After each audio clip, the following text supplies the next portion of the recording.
Hello everyone, welcome back to Namalax Bangalore Presents Current Issue of the Day, episode number 126. ಇವತ್ತಿನ 126ನೇ ಎಪಿಸೋಡಲ್ಲಿ the topic which we are going to discuss is production linked incentive scheme. Okay, so topic ಅಥವಾ static part ಹಳೇದಾದರೂ ಕೂಡ ನ್ಯೂಸಲ್ಲಿದೆ. ರೀಸೆಂಟಾಗಿ report ಬಂದಿದೆ. ಆ ರಿಪೋರ್ಟಲ್ಲಿ PLI ಸ್ಕೀಮ್ನ ಇವ್ಯಾಲ್ಯೂಯೇಷನ್ ಮಾಡಿದ್ದಾರೆ, ಎಷ್ಟು ಸಕ್ಸಸ್ ಆಗಿದೆ, ಎಷ್ಟು ಅಚೀವ್ಮೆಂಟ್ ಆಗಿದೆ, ಅದೇ ರೀತಿ ಚಾಲೆಂಜಸ್ ಏನು, ಬೇರೆ ಬೇರೆ ಇಶ್ಯೂಸ್ನ ಅದರಲ್ಲಿ ಮೆನ್ಷನ್ ಮಾಡಿದ್ದಾರೆ. ಸೊ ಅದಕ್ಕೋಸ್ಕರ topic becomes very important from your UPSC perspective. Okay, ಯಾವುದಾದ್ರೂ ಸ್ಕೀಮ್ ತೊಗೊಂಬಂದು ತುಂಬ ವರ್ಷ ಆಗಿದ್ರು ಕೂಡ ಅದು ನ್ಯೂಸಲ್ಲಿದ್ದರೆ, ಏನಾದರೂ ಸಕ್ಸಸ್ ಅಚೀವ್ ಮಾಡಿದರೆ, ಏನಾದರೂ ಇಶ್ಯೂಸ್ ಆಗಿತ್ತಂದರೆ ಅದು ಕೂಡ ಇಂಪಾರ್ಟೆಂಟ್ ಆಗುತ್ತೆ ಕರೆಂಟ್ ಅಫೇರ್ಸ್ ಇಶ್ಯೂಸಲ್ಲಿ. ಅದಕ್ಕೋಸ್ಕರ ಟಾಪಿಕ್ನ ಚೂಸ್ ಮಾಡಿದ್ದೀನಿ. ಸೊ ಇವತ್ತಿನ ವೀಡಿಯೋದಲ್ಲಿ we will see Y it is in news, ಆಮೇಲೆ PLI ಸ್ಕೀಮ್ ಅಂದರೆ ಏನು, ಆ PLI ಸ್ಕೀಮಲ್ಲಿ ಬರುವಂಥ ಇಂಪಾರ್ಟೆಂಟ್ ಪ್ರೊವಿಷನ್ಸ್ ಏನು, ಆಮೇಲೆ ಸಕ್ಸಸ್ ಎಷ್ಟಾಗಿದೆ, ಚಾಲೆಂಜಸ್ ಏನು, ಆ ಡಿಫ್ರೆಂಟ್ ಸೆಕ್ಟರ್ಸ್ ಯಾವ ಥರ ಪರ್ಫಾರ್ಮ್ ಆಗಿದೆ, ಎಲ್ಲ ವೇರಿಯಸ್ ಇಶ್ಯೂಸ್ನ ನೋಡೋಣ. ಸೊ ಫಸ್ಟ್ ಆ್ಯಂಡ್ ಫಾರ್ಮೋಸ್ಟ್ ಸಿಲೆಬಸ್ಸಲ್ಲಿ it comes under GS3 economy, ಅದರಲ್ಲೂ ಕೂಡ ಗೌರ್ಮೆಂಟ್ ಸ್ಕೀಮ್ಸಲ್ಲಿ ಬರುತ್ತೆ. ಆ್ಯಂಡ್ ಕಂಟೆಕ್ಸ್ಟಲ್ಲಿ ರೀಸೆಂಟಾಗಿ ರಿಪೋರ್ಟಲ್ಲಿ it said that while some sectors have shown encouraging results under the production linked incentive scheme, others lag in meeting targets, prompting reviews and potential adjustments. Okay, so ಸೆಕ್ಟರಲ್ಲಿ imbalance ಇದೆ. ಕೆಲವೊಂದು sector ಚೆನ್ನಾಗಿ achieve ಮಾಡ್ತಾ ಇದೆ, ಕೆಲವೊಂದು ಸೆಕ್ಟರಲ್ಲಿ ಪ್ರಾಪರಾಗಿ achieve ಮಾಡ್ತಾ ಇಲ್ಲ. ಯಾಕೆ ಅನ್ನೋದು ನೋಡೋಣ. Before this will discuss about the static part of PLI scheme. So what is PLI scheme? Okay, PLI scheme was launched in March 2020 to boost India's domestic manufacturing base and enhance its global supply chain contribution. Okay, so ಏನಂತಂದರೆ very ರೀಸೆಂಟ್ವರೆಗೂ ಅಂದರೆ almost ಒಂದು 3-4 years back make in India ಆಗಲಿ, ಆಮೇಲೆ production incentive scheme ತರೋದಕ್ಕಿಂತ ಮುಂಚೆ ಆಗಲಿ, ಏನಂತಂದರೆ ಯಾವುದಾದ್ರೂ global ಅಥವಾ ರೀಜನಲ್ ಎಕನಾಮಿಕ್ ಗ್ರೂಪಿಂಗ್ ಇತ್ತಂದರೆ India most of the times ಏನಿತ್ತಂದರೆ ಅದನ್ನ ಜಾಯ್ನ್ ಆಗೋದಕ್ಕೆ ಹೆಸಿಟೆಂಟ್ ಆಗಿರ್ತಿತ್ತು. ಫಾರ್ ಎಕ್ಸಾಂಪಲ್ RCEP ತಗೊಳ್ಳಿ. ರೀಸೆಂಟಾಗಿ ರೀಜನಲ್ ಕಾಂಪ್ರಿಹೆನ್ಸಿವ್ ಎಕನಾಮಿಕ್ ಪಾರ್ಟ್ನರ್ಶಿಪ್ ಮೇಲೆ ಒಂದು ವಿಡಿಯೋನ ಮಾಡಿದ್ವಿ, ಅದರಲ್ಲಿ ಡಿಸ್ಕಸ್ ಮಾಡಿದ್ವಿ. One of the reasons why India failed or why India was hesitant to join RCEP was India's manufacturing base was not to the standard of other members of RCEP. ಸರಿನಾ? RCEPಲಿ other members ಯಾರಿದ್ರು ಅಂದರೆ China, south Korea, ಆಮೇಲೆ south East Asian countries, Australia, New Zealand, Japan, ಇವೆಲ್ಲ countries compare ಮಾಡಿದರೆ India's manufacturing base ಇದೆಯಲ್ಲ ಅಥವಾ India's manufacturing sector ಇದೆಯಲ್ಲ ಅಷ್ಟೊಂದು improvement ಆಗಿದ್ದಿಲ್ಲ.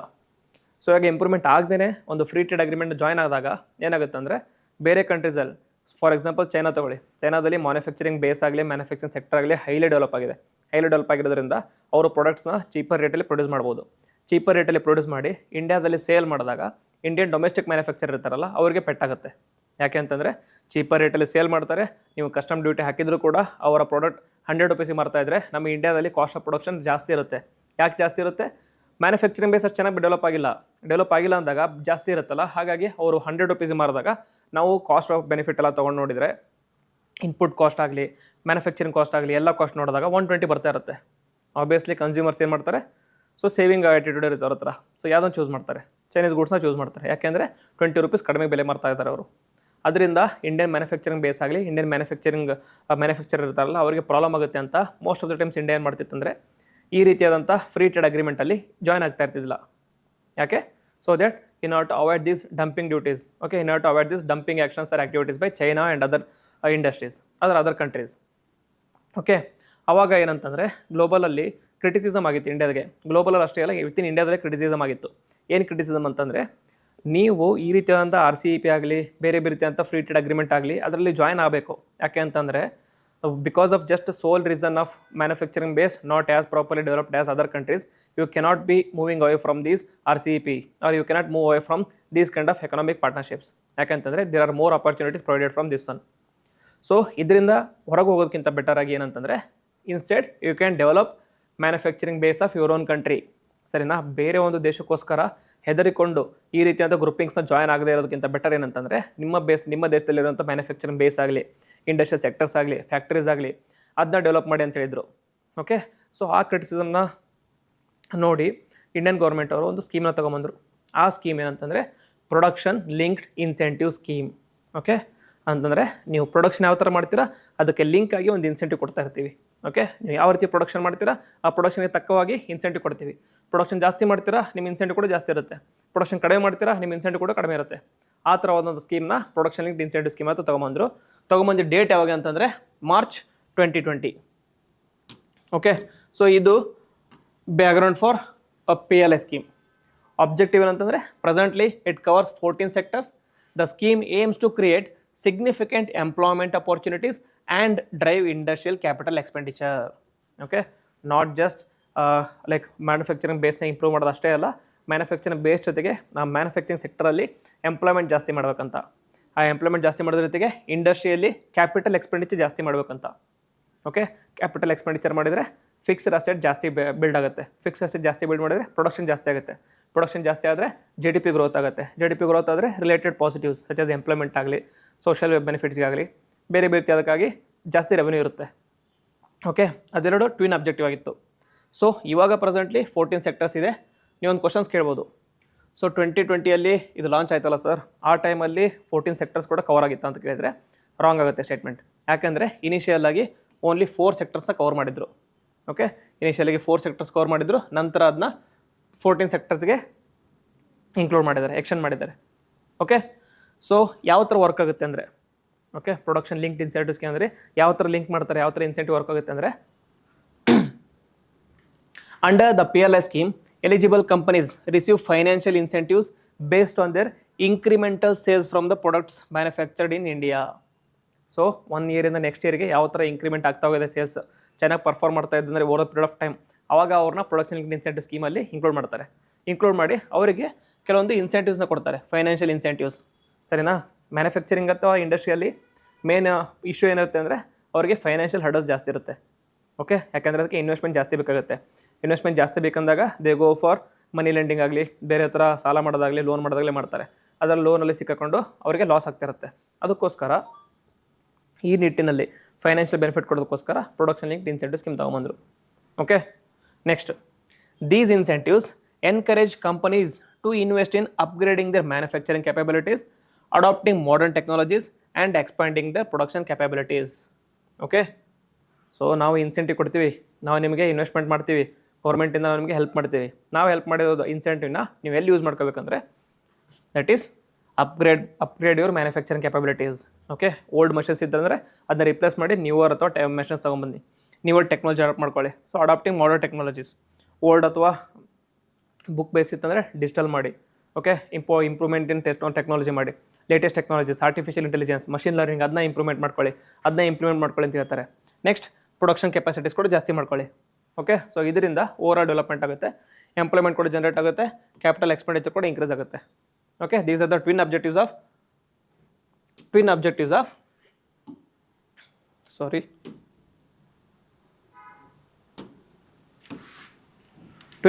PLI scheme.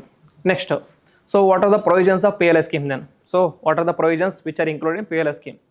First provision ಅಂತಂದರೆ ಅಬೌಟ್ ಇನ್ಸೆಂಟಿವ್ ಸ್ಟ್ರಕ್ಚರ್. ಇನ್ಸೆಂಟಿವ್ ಯಾವ ಥರ ಪ್ರೊವೈಡ್ ಮಾಡ್ತಾರೆ, ಸ್ಟ್ರಕ್ಚರ್ ಯಾವತ್ತಿದೆ ಅಂತಂದರೆ, it offers financial incentives of 4% to 6% on incremental sales of goods manufactured in India over the base year. Okay, so ಅವರಲ್ಲಿ investment ಎಷ್ಟಿರುತ್ತಲ್ಲ ಆ ಇನ್ವೆಸ್ಟ್ಮೆಂಟಲ್ಲಿ 4 to 6%ನ ಇವು government ಅವರು cover ಮಾಡ್ತಾರೆ. That is only on incremental sales. Previous year ಎಷ್ಟು produce ಮಾಡ್ತೀರಾ ಅದ್ರ ಮೇಲೆ ನೀವು ಇಂಕ್ರಿಮೆಂಟ್ ಆಗಿತ್ತು ನಿಮ್ಮ ಸೇಲ್ಸ್ ಅಂದರೆ ಅವಾಗ 4 to 6% ಆಫ್ ಇನ್ವೆಸ್ಟ್ಮೆಂಟ್ನ ಗೌರ್ಮೆಂಟ್ ನೋಡ್ಕೊಳ್ಳುತ್ತೆ. Then incentives are provided with a fixed duration, typically 5 to 7 years to ensure sustained growth. Okay, so incentive ಕೊಡ್ತೀವಿ ಅಂದ ತಕ್ಷಣ ಏನೋ 1 ವರ್ಷ ಕೊಟ್ಟು ನೆಕ್ಸ್ಟ್ ವರ್ಷ ಶಾಪ್ ಮಾಡ್ತೀವಿ ಅಂತಲ್ಲ, ಒಂದು ಸಸ್ಟೈನ್ ಪೀರಿಯಡ್ ಫಾರ್ 5 to 7 yearsವರೆಗೂ ಇನ್ಸೆಂಟಿವ್ನ ಕೊಡ್ತಿರ್ತೀವಿ. ಯಾಕೆಂತಂದರೆ ಇಂಡಸ್ಟ್ರಿ ಅಥವಾ ಮ್ಯಾನುಫ್ಯಾಕ್ಚರಿಂಗ್ ಬೇಸ್ ಇರುತ್ತಲ್ಲ, ಅದು ಸಡನ್ನಾಗಿ 1 ಇಯರಲ್ಲಿ ಗ್ರೋ ಆಗೋದಲ್ಲ. ಸೊ ಸಸ್ಟೈನ್ಡ್ ಗ್ರೋತ್ ಇರಬೇಕಂದ್ರೆ at least for a period of 5 to 7 yearsವರೆಗೂ ಇನ್ಸೆಂಟಿವ್ ಕೊಡ್ತೀವಿ ಅಂತ ಇದರಲ್ಲಿ ಗೌರ್ಮೆಂಟ್ ಡಿಸೈಡ್ ಮಾಡಿದ್ದಾರೆ. And about budget allocation, the scheme's total outlay is approximately 1.97 lakh crore for the period of 2020 to 2025. This aspect, ಯಾವುದು 1.97 lakh ಇದೆಯಲ್ಲ, it may not be very significant from the UPSC perspective, but it is very significant when you consider it as state exams or any competitive exams. Okay, KPSC ಅಥವಾ ಆಗಲಿ, ಬೇರೆ ಯಾವುದೋ state exams ಆಗಲಿ, ಬೇರೆ ಯಾವುದೋ ಒಂದು central exams ಆಗಲಿ, ಅದರಲ್ಲಿ ಇಫ್ಯಾಕ್ಟ್ ಇಂಪಾರ್ಟೆಂಟ್ ಆಗುತ್ತೆ. 1.97 lakh crore, that too for the period of 2020 to 2025. Then ಇದರಲ್ಲೂ 14 ಸೆಕ್ಟರ್ಸ್ ಇದಾವಲ್ಲ, ಆ 14 ಸೆಕ್ಟರ್ಸಲ್ಲಿ mobile manufacturing and electronics receive the largest share of allocation. ಇದನ್ನು ಸ್ಟೇಟ್ಮೆಂಟ್ ಬೇಸಲ್ಲಿ ಕೇಳ್ಬೋದು. Okay, mobile manufacturing and electronics receive the highest allocation. Then eligibility criteria, which of all the sectors or companies are included in this one? That is, there are certain criteria, that is companies must meet specific investment thresholds and incremental production targets. ಒಂದು target ಇರುತ್ತೆ, ನೀವು ಇಷ್ಟೊಂದು ಇನ್ವೆಸ್ಟ್ಮೆಂಟ್ನ ನೀವು ಇನ್ವೆಸ್ಟ್ಮೆಂಟ್ನ ನೀವು ಗಳಿಸಬೇಕು, ಜೊತೆಗೆ ಇಷ್ಟೊಂದು production ಟಾರ್ಗೆಟ್ಸ್ನ ನೀವು meet ಮಾಡಬೇಕು. ನಾವು ಮೀಟ್ ಮಾಡಿದಾಗ will be included in the incentive structure.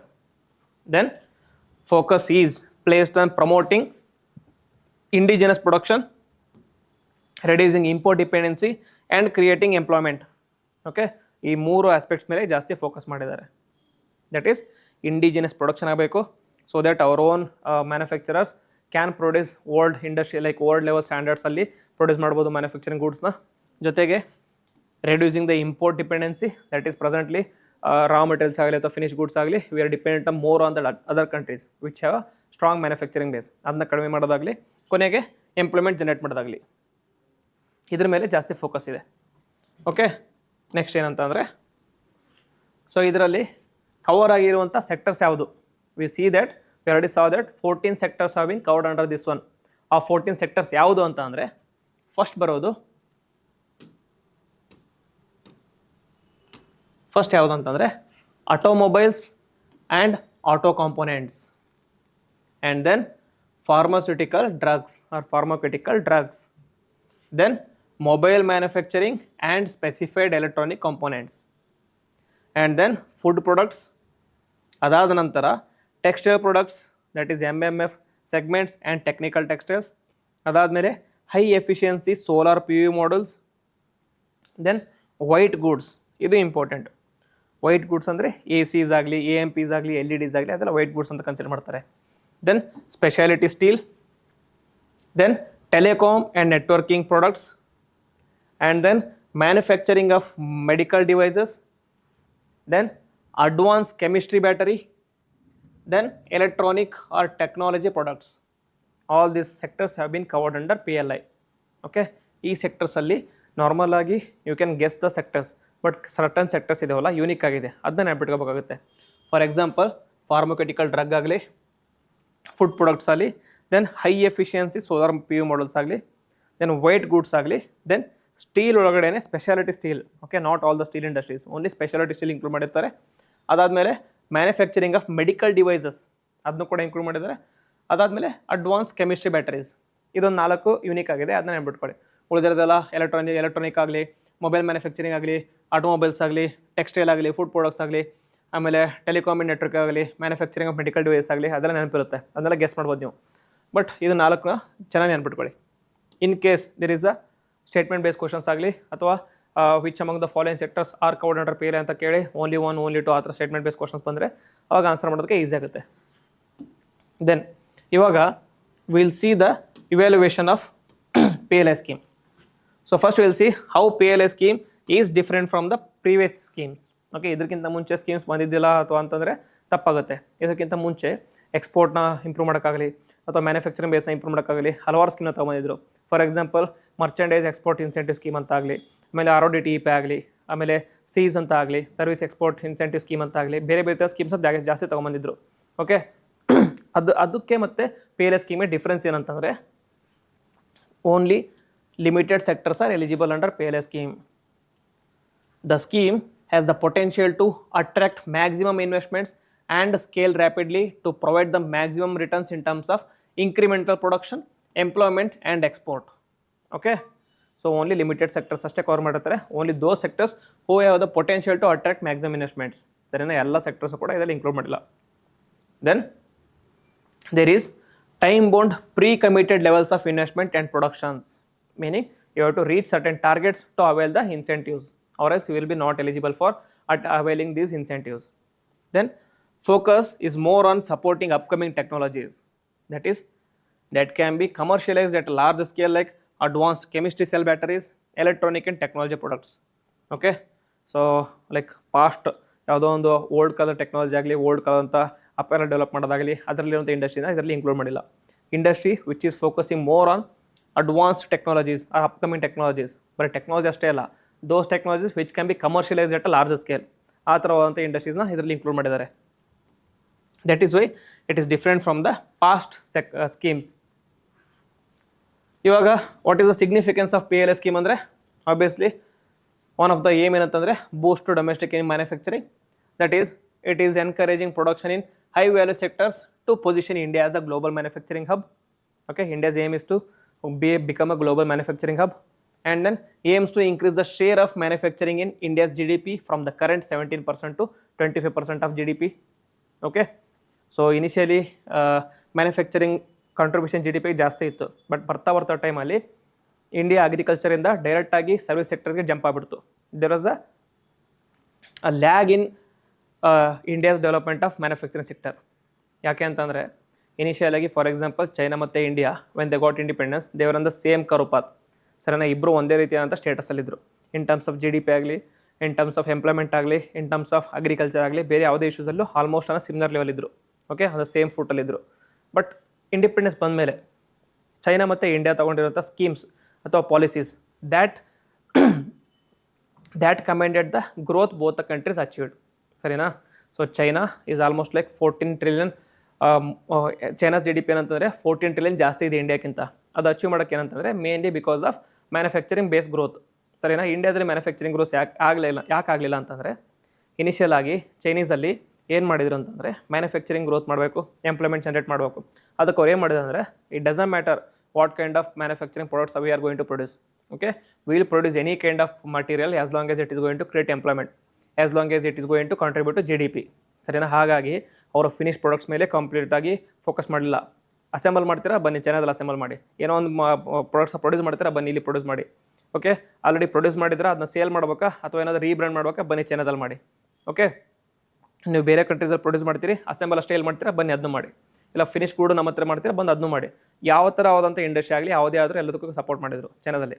But ಇಂಡಿಯಾದಲ್ಲಿ ಇನಿಷಿಯಲ್ ಲೈಕ್ ಗೌರ್ಮೆಂಟ್ ಇತ್ತಲ್ಲ, mainly led by Jawaharlal Nehru, ಅವ್ರ ಡ್ರೀಮ್ ಏನಿತ್ತಂದರೆ ಇಂಡಿಯಾದಲ್ಲಿ ಇಂಡಸ್ಟ್ರೀಸ್ನ ಬೆಳೆಸ್ಬೇಕಂತ ಇತ್ತು. ಬಟ್ ಯಾವ ಥರ ಇಂಡಸ್ಟ್ರೀಸ್ ಅಂತಂದರೆ ಆಟೋಮೊಬೈಲ್ ಇಂಡಸ್ಟ್ರೀಸ್ ಅಥವಾ ಸ್ಟೀಲ್ ಇಂಡಸ್ಟ್ರೀಸ್, ಮೆಗಾ ಇಂಡಸ್ಟ್ರೀಸ್ ಅಂದರೆ ಫಿನಿಶ್ ಪ್ರಾಡಕ್ಟ್ಸ್ನ ಪ್ರೊಡ್ಯೂಸ್ ಮಾಡುವಂಥ ಇಂಡಸ್ಟ್ರೀಸ್ ಮೇಲೆ ಜಾಸ್ತಿ ಫೋಕಸ್ ಮಾಡಿದರು. ಓಕೆ, ಏನಂತಂದರೆ ಅವ್ರದ್ದು ಫೋಕಸ್ ಮಾಡಿರೋದು ಚೆನ್ನಾಗಿತ್ತು, ಸರಿನಾ, ಏಮ್ ಚೆನ್ನಾಗಿತ್ತು. ಬಟ್ ಅದಕ್ಕೆ ಬೇಕಾದಂಥ ಇನ್ವೆಸ್ಟ್ಮೆಂಟ್ ಆಗಲಿ, ಅದಕ್ಕೆ ಬೇಕಾದಂಥ ಸ್ಕಿಲ್ ಲೇಬರ್ ಆಗಲಿ ಅದೆಲ್ಲ ಇಂಡಿಯಾದಲ್ಲಿ ಇದ್ದಿದ್ದಿಲ್ಲ. ಯಾಕೆಂದರೆ ಇಂಡಸ್ಟ್ರೀಸ್ನ ಡೆವಲಪ್ ಮಾಡೋಕ್ಕಂದರೆ ಯೂನಿಟ್ ಹ್ಯೂಜ್ ಇನ್ವೆಸ್ಟ್ಮೆಂಟ್, ಆ ಇನ್ವೆಸ್ಟ್ಮೆಂಟ್ ಇದ್ದಿದ್ದಿಲ್ಲ ಇಂಡಿಯಾದಲ್ಲಿ. ಅದಕ್ಕಾಗಿ ಏನಾಯ್ತು ಅಂದರೆ India was not able to improve manufacturing base, India was not able to create enough employment in manufacturing. Okay, ಈ ಪ್ರಾಬ್ಲಮ್ನ ಅರ್ಥ ಮಾಡ್ಕೊಂಡು ರೆಕ್ಟಿಫೈ ಮಾಡೋಕ್ಕೆ ಆಲ್ಮೋಸ್ಟ್ 50 years 70 years 60 years ಬೇಕಾಯ್ತು ಇಂಡಿಯಾಕ್ಕೆ. ರೀಸೆಂಟಾಗಿ ಅದೇ ಮೇಕ್ ಇನ್ ಇಂಡಿಯಾ ಇನಿಷಿಯೇಟಿವ್ಸಲ್ಲಿ ಏನು ಮಾಡ್ತಾರೆ ಅಂತಂದರೆ ಇಟ್ ಡಸಂಟ್ ಮ್ಯಾಟರ್ ನೀವು ಮ್ಯಾನುಫ್ಯಾಕ್ಚರಿಂಗ್ ಗೂಡ್ಸ್ ಆದರೂ ಮಾಡಿ ಅಥವಾ ಫಿನಿಶ್ ಗೂಡ್ಸ್ ಆದರೂ ಮಾಡಿ, ಇಂಟರ್ಮೀಡಿಯೇಟ್ ಗೂಡ್ಸ್ ಆದರೂ ಮಾಡಿ, ಬರೀ ಅಸೆಂಬಲ್ ಆದರೂ ಮಾಡಿ, ಬಟ್ ಇಂಡಿಯಾದಲ್ಲಿ ಮಾಡಿ. Instead of make in China ಅನ್ನೋದ್ರ ಬದಲು ಮೇಕ್ ಇನ್ ಇಂಡಿಯಾ ಟ್ಯಾಗ್ ಬರಲಿ ಅದರಲ್ಲಿ ಅಂತ. Okay, now they are also moving towards these issues, these type of growth. Then another aim ಏನಂತಂದರೆ employment generation. This PLI scheme is expected to create around 6 million jobs over the scheme's duration, including direct and indirect employment. This data ಇದೆಯಲ್ಲ ಅದು important ಆಗುತ್ತೆ. Okay sir, ಪ್ರಿಲಿಮ್ಸಲ್ಲಿ ಈ ಥರ data ಕೇಳ್ತಾರೆ ಅಂದರೆ ಪ್ರಿಲಿಮ್ಸಲ್ಲಿ ಕೇಳಲ್ಲಪ್ಪ, but ಏನು ಮಾಡ್ತಾರೆ ಅಂದರೆ ಮೇನ್ಸಲ್ಲಿ ಸಬ್ಸ್ಟ್ಯಾನ್ಶಿಯೇಟ್ ಮಾಡೋಕ್ಕೋಸ್ಕರ ನೀವು ಇದನ್ನ ಯೂಸ್ ಮಾಡ್ಕೋಬೋದು. Okay, and then enhancing exports. Okay, import dependency ಕಡಿಮೆ ಮಾಡ್ತೀವಿ ಅಂದರೆ ಆಬ್ವಿಯಸ್ಲಿ ಎಕ್ಸ್ಪೋರ್ಟ್ಸ್ನ ಇಂಪ್ರೂವ್ ಮಾಡ್ತಿದ್ದೀವಿ ಅಂತ ಅರ್ಥ. Promotes the production of globally competitive products, boosting exports and reducing the total trade deficit. Okay,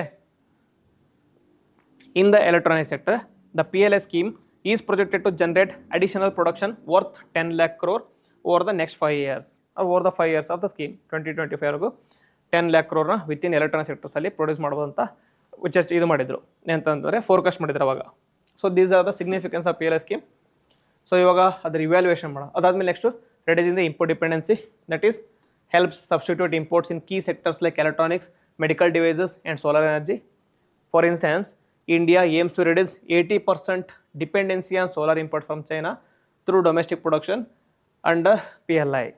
Okay, so solar ಏನಾಗಿತ್ತು ಅಂದರೆ ಸೋಲಾರ್ ಕಂಪನೀಸ್ ಇಂಡಿಯಾದಲ್ಲಿ ಇದೆ, ಬಟ್ ಅದಕ್ಕೆ ಬೇಕಾದಂಥ ರಾ ಮೆಟೀರಿಯಲ್ ಇದೆಯಲ್ಲ ಆ ರಾ ಮೆಟೀರಿಯಲ್ಸ್ನ ಚೈನಾಯಿಂದ ಇಂಪೋರ್ಟ್ ಮಾಡ್ಕೊತಾ ಇದ್ರು. ಆ ಚೈನಾದಿಂದ ಇಂಪೋರ್ಟ್ ಮಾಡ್ಕೊಂಡಾಗ ಅದ್ರ ಮೇಲೆ ಜಾಸ್ತಿ ಇಂಪೋರ್ಟ್ ಡ್ಯೂಟಿನ ಹಾಕ್ತಾಯಿದ್ರು. ಓಕೆ, ಇಂಪೋರ್ಟ್ ಡ್ಯೂಟಿನ ಹಾಕ್ತಾಯಿದ್ರು. ಫಿನಿಶ್ ಪ್ರಾಡಕ್ಟ್ಸ್ ಚೈನಾದಿಂದ ಬರ್ತಿತ್ತಲ್ಲ ಅದ್ರ ಮೇಲೆ ಇಂಪೋರ್ಟ್ ಡ್ಯೂಟಿ ಅಷ್ಟು ಜಾಸ್ತಿ ಇರ್ತಿದ್ದಿಲ್ಲ. So there was a kind of inverted duty structure. ಅಂದರೆ ರಾ ಮಟೀರಿಯಲ್ ಮೇಲೆ ಜಾಸ್ತಿ ಇಂಪೋರ್ಟ್ ಡ್ಯೂಟಿ ಇದೆ, ವೇರ್ ಫಿನಿಶ್ ಗುಡ್ಸ್ ಮೇಲೆ ಕಡಿಮೆ ಇರ್ತಿತ್ತು. ಸೊ ಇವಾಗ ರಾ ಮಟೀರಿಯಲ್ಸ್ ಯಾರಿಗೆ ಬೇಕು? ಇಂಡಿಯನ್ ಮ್ಯಾನುಫ್ಯಾಕ್ಚರ್ಸ್ ಬೇಕು. ಸೊ ಇಂಪೋರ್ಟ್ ಮಾಡ್ತಿರೋದು ಜಾಸ್ತಿ ಕಾಸ್ಟ್ಲಿ ಇದೆ. ಸೊ ಅದನ್ನ ಯೂಸ್ ಮಾಡ್ಕೊಂಡು ಇಂಡಿಯಾದವರು ಸೋಲಾರ್ ಪ್ಯಾನಲ್ಸ್ ಮ್ಯಾನುಫ್ಯಾಕ್ಚರ್ ಮಾಡತ್ತಾರೆ ಅಂದರೆ ಆಬ್ವಿಯಸ್ಲಿ ಅದರ ಕಾಸ್ಟ್ ಏನಿರುತ್ತೆ ಅಂದರೆ ಚೈನೀಸ್ ಕಾಂಟ್ರಪಾರ್ಟ್ಸ್ ಕಂಪೇರ್ ಮಾಡಿದರೆ ಜಾಸ್ತಿ ಇರುತ್ತೆ. ಸೊ ಜಾಸ್ತಿ ಇದ್ದಾಗ ಏನಾಗುತ್ತೆ, ಈಸ್ ಇಟ್ ಕಾಂಪಿಟೇಟಿವ್? ಆಬ್ವಿಯಸ್ಲಿ ಇರೋದಿಲ್ಲ. ಸೊ ಚೈನೀಸ್ ಮೇಲೆ ಕಾಂಪೀಟ್ ಮಾಡೋಕ್ಕಾಗೋದಿಲ್ಲ, ಹಾಗಾಗಿ ಪ್ರಾಬ್ಲಮ್ ಆಗ್ತಾ ಇತ್ತು. ಇದರಲ್ಲಿ ಏನು ಮಾಡ್ತಾರೆ ಅಂದರೆ 80% of the dependence in solar imports from China ಕಮ್ಮಿ ಮಾಡೋಕ್ಕಂತ ಏನು ಮಾಡ್ತಾ ಇದ್ದಾರೆ, ಈ ಒಂದು ರಾ ಮೆಟೀರಿಯಲ್ಸ್ ಇಂಡಿಯಾದಲ್ಲೇ ಮ್ಯಾನುಫ್ಯಾಕ್ಚರ್ ಮಾಡೋಕ್ಕಂತ. Then attracting foreign direct investment, that is encourages global manufacturers to establish production units in India. Finish ಗುಡ್ಸೇ ಮಾಡೋಕ್ಕಂತ ಇಲ್ಲ, ಅಸೆಂಬಲ್ ಕೂಡ ಮಾಡಿರಪ್ಪ ಇಂಡಿಯಾದಲ್ಲಿ ಬಂದಂತ ಆ ಥರ. Major companies like Apple, Samsung and Foxconn have committed significant investments under the scheme. So these are some of the positives of the scheme. Okay, ಇದರಿಂದ ಸಿಗ್ನಿಫಿಕೆನ್ಸ್ ಆಫ್ ಸ್ಕೀಮ್ ಅಂತ ಹೇಳ್ಬೋದು. So evaluating the progress, recent ರಿಪೋರ್ಟಲ್ಲಿ evaluate ಮಾಡಿದಾಗ ಕೆಲವೊಂದು problems recognise ಮಾಡಿದರು. ಏನದು problems ಅಂತಂದರೆ, there was mixed progress across sectors. Okay, not all the sectors were growing at a uniform speed, growing at a uniform growth. Okay, there are sectors lagging in employment and generation. That is ಯಾವ ಸೆಕ್ಟರ್ಸ್ ಅಂದರೆ textile, solar modules, IT hardware, automobiles, advanced chemical cells and specialty steels have seen relatively slow progress in the creating job. Okay, and then initial challenges stem from the need to build domestic manufacturing capabilities from the scratch. Okay, ಇದು ಮುಂಚೆನೂ ಇದ್ದಿದ್ದೇ problem, ಇವಾಗಲೂ ಕೂಡ ಇದೇ problem. ನೀವೇನೋ decide ಮಾಡ್ತೀರಪ್ಪ, ಸ್ಕೀಮ್ನ ತೊಗೊಂಬರ್ತೀರಾ ಪ್ರೊಡಕ್ಷನ್ ಬೇಸ್ನಲ್ಲಿ ಇಂಪ್ರೂವ್ ಮಾಡೋಕ್ಕಂತೇಳಿ. ಪ್ರೊಡಕ್ಷನ್ ಬೇಸ್ನ ಇಂಪ್ರೂವ್ ಮಾಡೋಕ್ಕಂತಂದರೆ domestic manufacturing capabilities from the scratch build ಮಾಡಬೇಕು. ಫ್ರಮ್ ದ ಸ್ಕ್ರ್ಯಾಚ್ ಬಿಲ್ಡ್ ಮಾಡೋಕ್ಕಂದ್ರೆ ಇನ್ವೆಸ್ಟ್ಮೆಂಟ್ ಹೆವಿ ಬೇಕು. ಅದು ಬಿಲ್ಡ್ ಆಗೋವರೆಗೂ ಎಂಪ್ಲಾಯ್ಮೆಂಟ್ನ ಪ್ರಾಪರಾಗಿ ಜನರೇಟ್ ಮಾಡೋಕ್ಕಾಗೋದಿಲ್ಲ. ಸೊ ಅದಕ್ಕೆ ಒಂದು ಸ್ವಲ್ಪ ಪೇಷನ್ಸ್ ಬೇಕು ಅದರಲ್ಲಿ. ಯಾವಾಗ ಸ್ಕ್ರ್ಯಾಚಿಂದ ಕ್ಯಾಪಬಿಲಿಟಿ ಡೆವಲಪ್ ಆದಾಗ then you can expect employment. Okay, then there are certain successful sectors such as food processing and mobile phone manufacturing have exceeded expectations. For instance, smartphone exports reach 15 billion in 2023-2024, driven by companies like Apple expanding assembly operating in India. Okay, smartphone ಮತ್ತು food processing successful sectors ಆಗಿದೆ. ಇದಾದಮೇಲೆ there are challenges to PLI scheme. ಯಾಕೆ ಕೆಲವೊಂದು sector produce ಮಾಡ್ತಿದೆ, ಕೆಲವೊಂದು sector fail ಆಗ್ತಿದೆ ಅಂತಂದರೆ, challenges ಏನಂತಂದರೆ there is limited participation in some sectors. That is, certain sectors like textile and automobiles have witnessed lower participation due to stringent criteria or insufficient demand forecast. Okay, so obviously ಏನಂತಂದರೆ demand ಇದ್ದರೆ ಅಷ್ಟೇ production ಮಾಡೋಕ್ಕೆ ಸಾಧ್ಯ. Demand ಇಲ್ಲ ಅಂದರೆ ನೀವು production ಮಾಡಿದರೂ ಕೂಡ ಬಯರ್ ಇಲ್ಲ ಅಂತಂದರೆ ಪ್ರೊಡಕ್ಷನ್ ಮಾಡಿ ಸುಮ್ಮನೆ ವೇಸ್ಟ್ ಆಗುತ್ತೆ, ಪ್ರಾಫಿಟಬಿಲಿಟಿ ಇರೋದಿಲ್ಲ. So as long as there is no demand forecast we cannot expect production in these sectors. Okay, that is one of the challenges. ಅದಕ್ಕೆ ಏನು ಮಾಡ್ಬೇಕಂದ್ರೆ we should create demand, either in local market ಆಗಲಿ ಅಥವಾ international market ಆಗಲಿ, ಡಿಮ್ಯಾಂಡ್ನ create ಮಾಡಬೇಕು. Then delays in implementation. ಈ problem ಇದೆಯಲ್ಲ, ಏಜ್ ಓಲ್ಡ್ ಪ್ರಾಬ್ಲಮ್. ಅವಾಗಿನ ಕಾಲದಾಗಿಂದಲೂ ಕೂಡ ಇಂಡಿಯಾದಲ್ಲಿ ಇದೇ ಪ್ರಾಬ್ಲಮ್ ಇದೆ.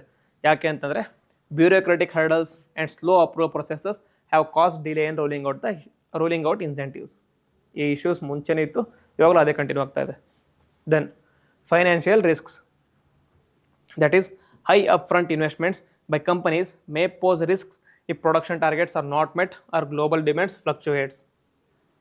Okay, and then sector specific constraints already discuss ಮಾಡಿದ್ವಿ ಸೆಕ್ಟರಲ್ಲಿ ಯಾವ ಥರ ಇಶ್ಯೂ ಆಗ್ತಾಯಿದೆ ಅಂತ. ಸೊ ಅದರಲ್ಲಿ ಎಲೆಕ್ಟ್ರಾನಿಕ್ಸಲ್ಲಿ ಏನು ಇಶ್ಯೂ ಅಂತಂದರೆ dependency on important components, example semiconductors, reduce the schemes effectiveness. ನೀವು ಫಿನಿಶ್ ಪ್ರಾಡಕ್ಟ್ಸ್ನ ಪ್ರೊಡ್ಯೂಸ್ ಮಾಡೋಕ್ಕಂದ್ರೂ ಕೂಡ ರಾ ಮೆಟೀರಿಯಲ್ ನೀವು ಬೇರೆಯಿಂದ ಪ್ರೊಕ್ಯೂರ್ ಮಾಡಲೇಬೇಕು. ನಾರ್ಮಲಾಗಿ ಸೆಮಿ ಕಂಡಕ್ಟರ್ಸ್ ಪ್ರೊಕ್ಯೂರ್ ಮಾಡೋಕ್ಕಂದ್ರೆ ಲೈಕ್ ತೈವಾನ್ ಆಗಲಿ, ಚೈನಾ ಆಗಲಿ, ಸೌತ್ ಕೊರಿಯಾ ಆಗಲಿ, ಅವ್ರ ಮೇಲೆ ಜಾಸ್ತಿ ಡಿಪೆಂಡೆಂಟ್ ಆಗಿದ್ವಿ. ಯಾಕಂದರೆ ಸೆಮಿ ಕಂಡಕ್ಟರ್ ಪ್ರೊಡ್ಯೂಸ್ ಮಾಡೋದು ಅಲ್ಲೇ ಜಾಸ್ತಿ, ಚಿಪ್ ಎಲ್ಲ ಪ್ರೊಡ್ಯೂಸ್ ಮಾಡೋದು ಅಲ್ಲೇ ಜಾಸ್ತಿ. ಇಂಡಿಯಾದವರು ಅದನ್ನ ಪ್ರಾಪರಾಗಿ ಯೂಟಿಲೈಸ್ ಮಾಡ್ಕೊಳ್ಳೋಕ್ಕಾಗಿಲ್ಲ, ಹಾಗಾಗಿ ಅವ್ರ ಮೇಲೆ ಡಿಪೆಂಡ್ ಆಗಿದ್ದಾರೆ.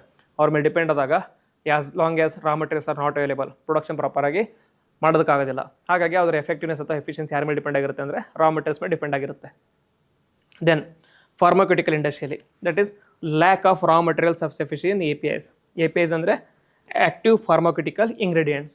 ಇಂಡಿಯಾದಲ್ಲಿ ಈ ಫಾರ್ಮಾಕ್ಯೂಟಿಕಲ್ ಡ್ರಗ್ಸ್ ಪ್ರೊಡ್ಯೂಸ್ ಮಾಡೋಕ್ಕಂದ್ರೆ ರಾ ಮೆಟೀರಿಯಲ್ ಇದೆಯಲ್ಲ API, ಅದನ್ನು ನಾವು ನಾರ್ಮಲ್ ಆಗಿ ಚೈನಾಯಿಂದ ಮ್ಯಾನುಫ್ಯಾಕ್ಚರ್ ಮಾಡ್ಕೊತೀವಿ, ಚೈನಾದಿಂದ ಇಂಪೋರ್ಟ್ ಮಾಡ್ಕೊತೀವಿ. ಚೈನಾದಿಂದ ಇಂಪೋರ್ಟ್ ಮಾಡ್ಕೊತೀವಿ ಅಂದರೆ so we are dependent on China ಮೇಲೆ ಡಿಪೆಂಡ್ ಆಗೋದ್ರಿಂದ ಏನಾಗುತ್ತೆ ಅಂದರೆ in case there is any extraordinary event such as ಕೋವಿಡ್-19 ಬಂದಾಗ ಏನು ಮಾಡಿದ್ರು ಅಂದರೆ ಚೈನಾದವರು ಈ API ಮೇಲೆ ಎಕ್ಸ್ಪೋರ್ಟ್ ಬ್ಯಾನ್ ಹಾಕಿದರು. ಎಕ್ಸ್ಪೋರ್ಟ್ ಬ್ಯಾನ್ ಯಾಕೆ ಹಾಕಿದ್ರು ಅಂತಂದರೆ ಓಕೆ ನಮ್ಮಲ್ಲೇ ಈ ರೀತಿಯಂಥ ಒಂದು ಕ್ರೈಸಿಸ್ ನಡೀತಾ ಇದೆ, ಹಾಗಾಗಿ ನಮಗೆ API ಬೇಕಾಗುತ್ತೆ, ಡ್ರಗ್ಸ್ನ ಮ್ಯಾನುಫ್ಯಾಕ್ಚರ್ ಮಾಡೋದಕ್ಕೋಸ್ಕರ API ಅವಶ್ಯಕತೆ ಇದೆ, ಅದಕ್ಕೋಸ್ಕರ ಎಕ್ಸ್ಪೋರ್ಟ್ ಮೇಲೆ ಬ್ಯಾನ್ ಮಾಡಿದರು. ಅವರು obviously every country will look after their own national interest, ಅವರ ಇಂಟ್ರೆಸ್ಟ್ಗೋಸ್ಕರ ಬ್ಯಾನ್ ಮಾಡಿದರು. ಅದರಿಂದ ಇಂಪ್ಯಾಕ್ಟ್ ಆಗಿದ್ದಾರಿಗೆ ಇಂಡಿಯಾಕ್ಕೆ. ಯಾಕೆ ಅಂತಂದರೆ India was consider one of the major manufacturing hubs of pharmaceutical industry. But ಆದರೆ ಇಂಪೋರ್ಟ್ಸ್ನ ಚೈನಾದಿಂದ ಇಂಪೋರ್ಟ್ ಮಾಡ್ಕೊತಿದ್ರು. ಬ್ಯಾನ್ ಮಾಡಿದಾಗ ಚೈನೀಸ್ ಅವರು ಬ್ಯಾನ್ ಮಾಡಿದ ಅಥವಾ ಎಕ್ಸ್ಪೋರ್ಟ್ ಬ್ಯಾನ್ ಮಾಡಿದ ತಕ್ಷಣ ಇಂಡಿಯನ್ ಮ್ಯಾನುಫ್ಯಾಕ್ಚರಿಂಗ್ ಕಂಪ್ನೀಸ್ ಇದೆಯಲ್ಲ ಅವ್ರನ್ನ ಪ್ರೊಡ್ಯೂಸ್ ಮಾಡೋದಕ್ಕೋಸ್ಕರ ರಾ ಮೆಟೀರಿಯಲ್ ಇದ್ದಿಲ್ಲ. ಹಾಗಾಗಿ it impacted India and Indian consumers ಅಥವಾ ಇಂಡಿಯನ್ ಮ್ಯಾನುಫ್ಯಾಕ್ಚರಿಂಗ್ ಸಿವಿಯರ್ಲಿ. ಹಾಗಾಗಿ ಏನು ಮಾಡೋಕ್ಕಂದ್ರೆ not just the finish goods, we should also focus on manufacturing raw materials within India also. Then geopolitical factors such as global trade uncertainties and supply chain disruptions may impact the effectiveness of the scheme. Global trade uncertainties ಅಂದರೆ Ukraine Russia issue ಆಗಲಿ ಅಥವಾ Palestine Israel issue ಆಗಲಿ, ಅವೆಲ್ಲದರಿಂದ ಏನಾಗ್ತದೆ ಅಂದರೆ global ಸಪ್ಲೈಯಲ್ಲಿ disruption ಆಗ್ತಾ ಇದೆ. ಅದರಿಂದ India ಮೇಲೂ ಕೂಡ ಇಂಪ್ಯಾಕ್ಟ್ ಆಗ್ತಾ ಇದೆ. ಹಾಗಾಗಿ these are some of the challenges which are hampering the outcome of PLI scheme. Okay, so production linked incentive scheme ಬಗ್ಗೆ ಕಂಪ್ಲೀಟಾಗಿ ಹೋಲಿಸ್ಟಿಕಲ್ ಆಗಿ ಡಿಸ್ಕಸ್ ಮಾಡಿದ್ವಿ. It becomes very important from your prelim mains perspective. ಅದರಲ್ಲೂ ಕೂಡ ನೀವು interview prepare ಆಗ್ತಿದ್ರೆ ಅಂದರೆ if you are from manufacturing base ಅಥವಾ ಇಫ್ ಯು ಡಿಡ್ ಏನಾದರೂ ಮ್ಯಾನುಫ್ಯಾಕ್ಚರ್ ರಿಲೇಟೆಡ್ ಏನಾದರೂ ಕೆಲಸ ಮಾಡಿದೆ ಅಂದರೆ ಅವಾಗ ನಿಮಗೆ ಇದು ಇಂಪಾರ್ಟೆಂಟ್ ಆಗುತ್ತೆ. Okay, these are substantive points. ಇದನ್ನ ನೀವು ಇಂಟರ್ವ್ಯೂಲಿ ಯೂಸ್ ಮಾಡ್ಕೋಬೋದು. So if you have any doubts with regard to this topic we can write in the comment box. And ಬೇರೆ ಯಾವ್ದಾದ್ರು ಟಾಪಿಕ್ನ ಡಿಸ್ಕಸ್ ಮಾಡೋಕ್ಕಿತ್ತಂದರೆ ಅದನ್ನು ಕೂಡ ಕಮೆಂಟ್ ಬಾಕ್ಸಲ್ಲಿ ಬರೀರಿ, ಬರುವಂಥ ಕ್ಲಾಸಲ್ಲಿ ಡಿಸ್ಕಸ್ ಮಾಡೋಣ. ಅದೇ ಥರ ನಿಮಗೆ ವಿಡಿಯೋ ಇಷ್ಟ ಆಗಿತ್ತಂದರೆ please hit the like button, also comment on it and also share with your friends. And if you are new to the channel, please subscribe to the channel and also click on the link icon, click on the bell icon so that you don't miss a notification. With this, I will end the video. Jai Hind, Jai Karnataka.